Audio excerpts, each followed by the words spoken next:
Todos os dias surge em alguém a curiosidade sobre as chamadas colônias ou cidades espirituais.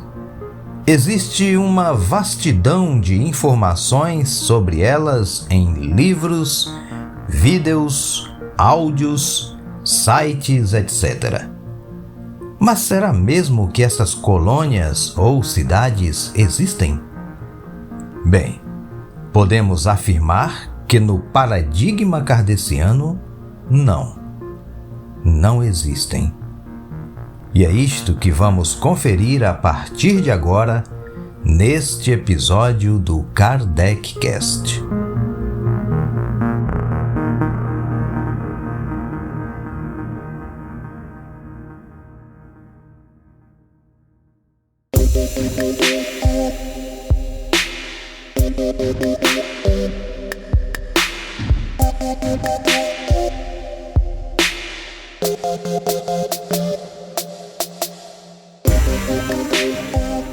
Em O Livro dos Espíritos, no capítulo 2, das penas e gozos futuros, paraíso, inferno e purgatório, no número 1012, 1011 em algumas traduções, pergunta a Allan Kardec: haverá no universo lugares circunscritos para as penas e gozos dos espíritos segundo seu merecimento? Afirmam os espíritos superiores. Já respondemos a essa pergunta. As penas e os gozos são inerentes ao grau de perfeição dos espíritos. Cada um tira de si mesmo o princípio de sua felicidade ou de sua desgraça. E como eles estão por toda parte, nenhum lugar circunscrito ou fechado existe especialmente destinado a uma ou outra coisa. Quanto aos encarnados, esses são mais ou menos felizes ou desgraçados, conforme seja mais ou menos adiantado o mundo em que habitam. E só para variar, ainda em O Livro dos Espíritos, agora no número 1017, 1016 em algumas traduções, Allan Kardec afirmará: o mesmo acontece com outras expressões análogas, como as de cidade das flores, cidade dos eleitos, primeira, segunda ou terceira esfera, etc., que são apenas alegorias usadas por certos espíritos, seja como figuras ou, às vezes, por ignorância da realidade das coisas e até das noções científicas mais simples. Com a morte, as nossas almas vão para algum lugar no espaço. Para onde vão? Como não há para elas nenhum lugar fechado e circunscrito, o Espiritismo diz e prova pelos fatos que esse algum lugar é o espaço. Elas formam em torno de nós uma população inumerável. Allan Kardec, Revista Espírita, Jornal de Estudos Psicológicos, abril de 1861.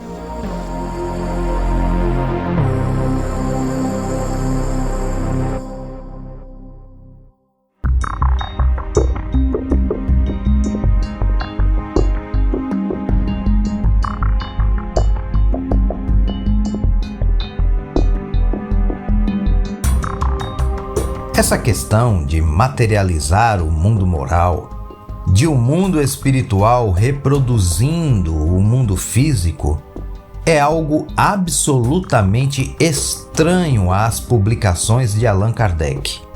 No entanto, muitíssimo comum no movimento espírita. as pessoas insistem em querer fazer do espaço uma cópia modificada do nosso planeta. É algo surreal. Vamos encontrar uma afirmação muito importante do nosso chefe espírita, ainda em O Livro dos Espíritos, em sua introdução ao estudo da doutrina espírita. Os espíritos encarnados habitam os diferentes globos do universo. São globos, pessoal. São planetas, não cidades. Planetas. Lembra? Há muitas moradas na casa de meu pai? Que está lá em O Evangelho segundo o Espiritismo, no capítulo 3? Mas vamos seguir com o que informa Kardec em O Livro dos Espíritos. Os não encarnados, ou errantes, ou seja, os espíritos não encarnados ou errantes, não ocupam uma região determinada e circunscrita. Estão por toda parte no espaço e ao nosso lado, vendo-nos e acotovelando-nos de contínuo. É toda uma população invisível a mover-se em torno de nós. Gente, a ciência espírita traz algo bem mais lógico e muito diferente daquilo que é distribuído por aí como sendo doutrina espírita. Fala sério. Para que colônias espirituais existissem, seria necessário que corpos etéreos tivessem as mesmas necessidades dos corpos físicos. E este não é o pensamento kardeciano. Quer mais? Então vamos lá. Lembra que citamos agorinha o capítulo 3 de O Evangelho segundo o Espiritismo? Há muitas moradas na casa de meu pai? Então, já deu uma boa verificada nos itens que compõem esse capítulo? Vale a pena listar. Diferentes estados da alma na erraticidade. Diferentes categorias de mundos habitados. Destinação da terra. Causas das misérias humanas. Instruções dos espíritos. Mundos inferiores e mundos superiores. Mundos de expiações e provas. Mundos regeneradores e progressão dos mundos. Vocês viram por acaso nessa lista colônias espirituais? Ou mesmo cidades espirituais? Não? Já se perguntaram por quê? Mas na casa de meu pai não há muitas moradas? A que será que o Cristo estava se referindo quando afirmou isto? Precisamos mesmo reler a lista dos itens do capítulo?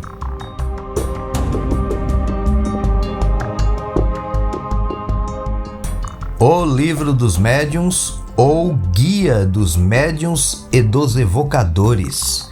Primeira parte. Noções preliminares.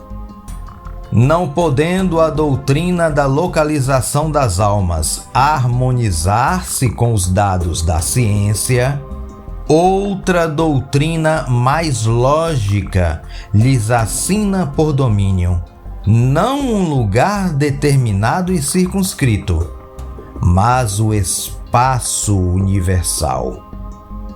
Formam elas um mundo invisível, em o qual vivemos imersos, que nos cerca e acotovela incessantemente. Haverá nisso alguma impossibilidade? Alguma coisa que repugne a razão? De modo nenhum. Tudo, ao contrário, nos afirma que não pode ser de outra maneira. Deu para entender o não pode ser de outra maneira?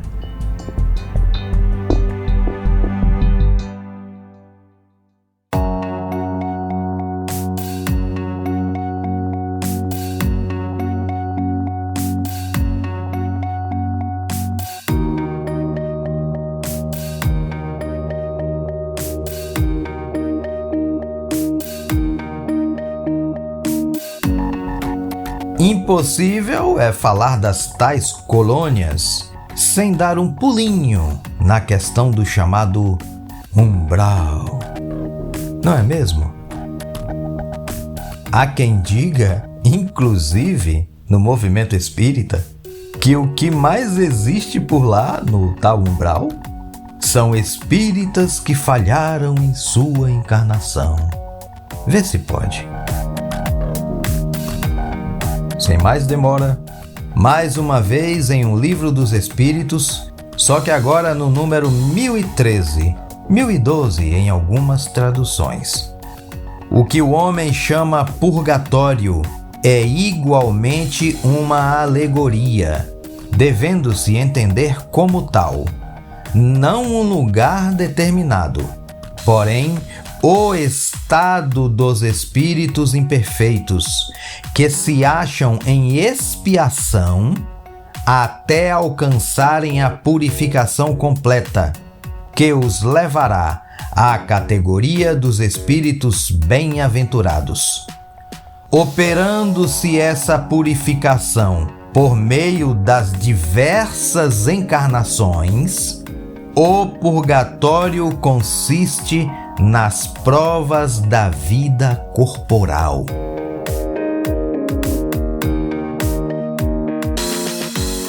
Allan Kardec, Instruções Práticas sobre as Manifestações Espíritas, Vocábulo Espírita. A doutrina espírita diz que o espírito se depura, se purga de suas impurezas nas existências corpóreas.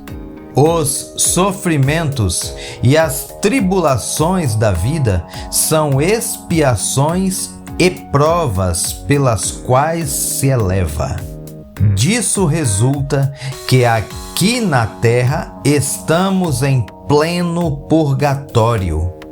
Podem, pois, os espíritos sofredores dizer que se acham no purgatório, servindo-se de nossa linguagem. Se, em razão de sua inferioridade moral, não lhes é dado ver o termo de seus sofrimentos, dirão que se acham no inferno. O céu e o inferno, ou a justiça divina, segundo o Espiritismo, primeira parte. A palavra purgatório desperta a ideia de lugar circunscrito. Por isso, se aplica mais naturalmente à terra, considerada lugar de expiação, do que ao espaço infinito por onde vagam os espíritos sofredores.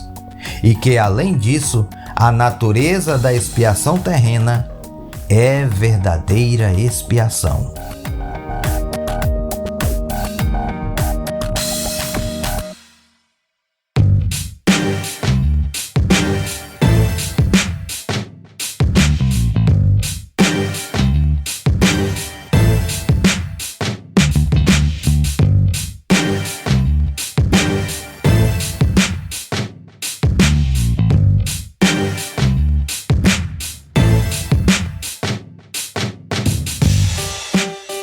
Muito bem, meus amigos, jamais deixaremos de lembrar que tenhamos muita atenção em relação às ideias de certos espíritos, principalmente quando elas surgem através de um único médium.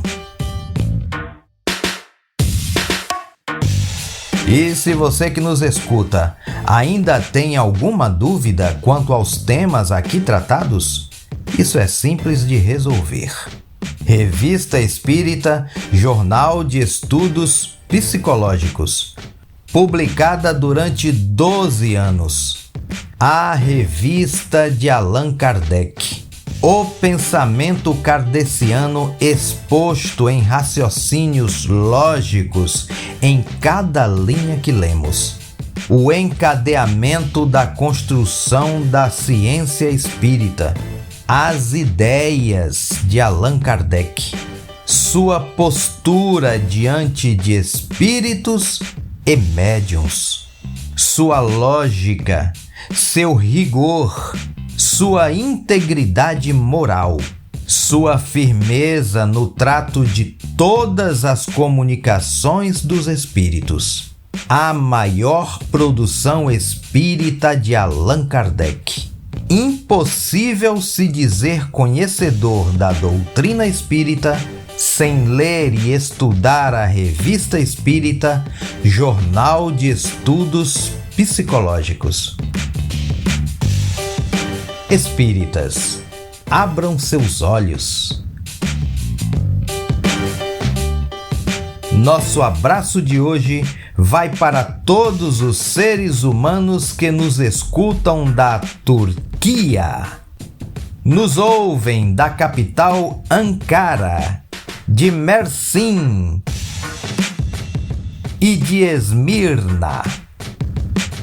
A todos os nossos ouvintes, um grande abraço.